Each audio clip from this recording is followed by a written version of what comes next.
කියන්න. ඔය කතාවක් කියන්න. නෑ බෙලි ගෙඩිය කතාව කියන්න බං.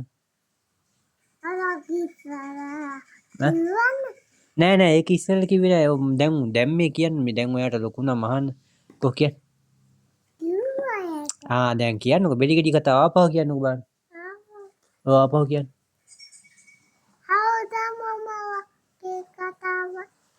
කියන්න බං එහෙනම් ඒක.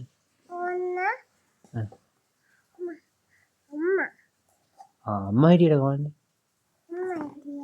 ඉතින් කියන්නකෝ. අම්මට ඇහෙන්න කියන්න බං බෙලි ගෙඩිය කතාව වෙන. අම්මට ඇහෙන්න කියන්න බෙලි ගෙඩිය කතාව. ඔයා දන්නේ නෑනේ.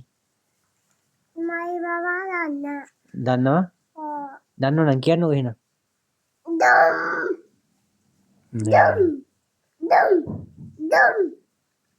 කියලා මොකද්ද පුතේ වැටුනේ? කොටියේ නෑ. කියන්නකෝ බෙලි ගෙඩිය කතාව. හරි කියන්නකෝ ඉතින් බෙලි ගෙඩිය කතාව. දැන් එන්නේ නෑ කොටි. ඔව් කියන්න බං.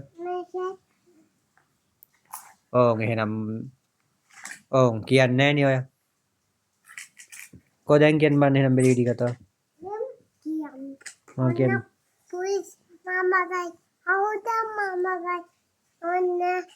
අපි කච්චියම බෝය මෙහෙම මේව ඉතින්නම් පස් කරෙන්නම් දෙමු මෙහෙම. අයියෝ කතාවක් කියන්නේ නෑනේ ඉතින් ඔයා. කතාවක් කියන්නේ තාත්තා.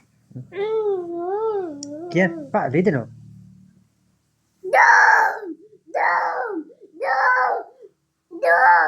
පේනවනේ.